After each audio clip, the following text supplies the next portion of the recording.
রবীন্দ্রনাথ ঠাকুরের ছবি পোড়ানোর প্রতিবাদ, বাসন্তীর কুলতলি বাজারে প্রতিবাদ, বিজেপির তৃণমূলের আচরণের প্রতিবাদে মিছিল, গলায় রবীন্দ্রনাথ ঠাকুরের ছবি ঝুলিয়ে মিছিল, প্রতিবাদ মিছিলের পর অবস্থান বিক্ষোভ। দেখতেই পাচ্ছেন সেই ছবি, যেখানে গলায় রবি ঠাকুরের ছবি ঝুলিয়ে মিছিল এবং এরই পাশাপাশি বাসন্তীর কুলতলি বাজারে সেখানে প্রথমে প্রতিবাদ এবং তারপর অবস্থান বিক্ষোভ। রবীন্দ্র ঠাকুরের ছবি পোড়ানোর প্রতিবাদ, রবীন্দ্রনাথ ঠাকুরের ছবি পোড়ানোর প্রতিবাদ, যেভাবে অপমান করা হয়েছে রবীন্দ্রনাথ ঠাকুরকে তারই প্রতিবাদে মিছিল, তৃণমূলের আচরণের প্রতিবাদে এই মিছিল, গলায় রবি ঠাকুরের ছবি ঝুলিয়ে মিছিল, প্রতিবাদ মিছিলের পর অবস্থান বিক্ষোভ, রাস্তায় বসে পড়ে বিক্ষোভ চলে। সেই ছবিও দেখাচ্ছি আপনাদের, যেভাবে অপমান করা হয়েছে রবীন্দ্রনাথ ঠাকুরকে তারই প্রতিবাদ বাসন্তীর কুলতলিতে। সেখানে বাসন্তীর কুলতলি বাজারে প্রতিবাদ কর্মসূচি, বিজেপির প্রথমে প্রতিবাদ কর্মসূচি চলে,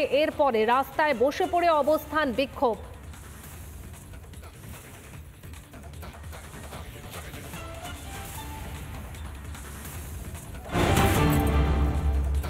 শক্তিগড় বাজারে পর দোকানে চুরি, বাজারের 12টি দোকানে চুরি, দোকানের তালা ভেঙে ছাদ ভেঙে চুরি, ঘটনায় আতঙ্কিত ব্যবসায়ীরা।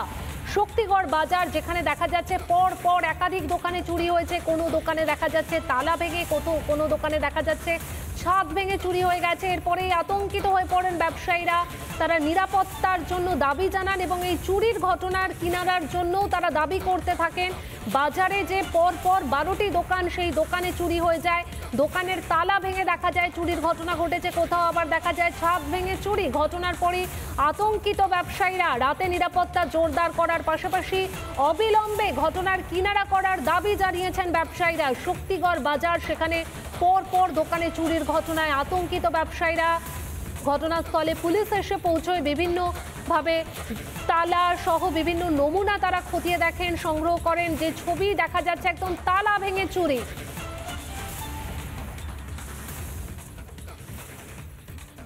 আমি ভোরবেলায় 4টের সময় দোকান খুলতে আসি, এসে দেখছি যে আমার দরজার পাল্লাটা খোলা রয়েছে, ভেঙে দিয়ে চাবিটা ভাঙতে পারিনি, পাল্লাটা শাবল দিয়ে ছাড়িয়ে দিয়েছে।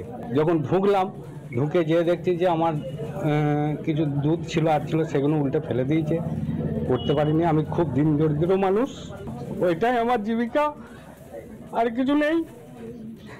সামান্য কিছু টাকা ওতে থাকে, সেটা হচ্ছে ওই 800-900 টাকা মতো গেছে। সকালবেলায় এসে দোকান খুলতে পারছি না, এর সব জিনিসগুলো নষ্ট করে দিয়েছে, দুধের হাঁড়ি ফাঁড়ি উল্টে দিয়েছে। এর একটা সুরাহা আমরা চাই, যাতে করে যারা এই ধরনের নক্করজনক ঘটনা ঘটিয়েছে তাদের আমরা শাস্তি চাইছি। আমার তো আলমারি তো ভেঙেছে, আলমারি ভেঙে তো টাকা তো আমি পাচ্ছি না, মোটামুটি 68,000 মতো ছিল, আর খুচরো টাকা পয়সা কিছু নিয়ে নিয়েছে।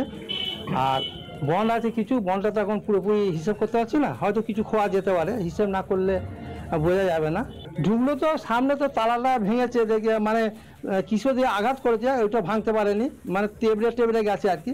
যে আমাদের অ্যাজবেস্টার ঘর, তো ওই অ্যাজবেস্টার ঘর দিয়ে ওইটা ফুটো করে নেমেছে। একটা দোকানের চুরি হয়, অথচ পুলিশ প্রশাসন বলছে যে আমরা 8বার করে এখানে রাউন্ড দিয়েছি। তো যদি 8বার করে রাউন্ড দেয়, তাহলে এইখানে এতগুলো দোকান চুরি হলো, তাদের নজরে এলো না, এটা আসা উচিত ছিল। আমরা চাই যে এটা সুরাহা, যে করেছে তাদের পুলিশ ধরুক, তাদের শাস্তি দিক। নানা ধরনের কন্টেন্ট দেখার জন্য লাইক করুন, শেয়ার করুন আমাদের ফেসবুক পেজ, সাবস্ক্রাইব করুন আমাদের ইউটিউব চ্যানেল। পাশাপাশি অন্যান্য ব্রেকিং নিউজের জন্য অবশ্যই চোখ রাখুন রিপাবলিক বাংলায়।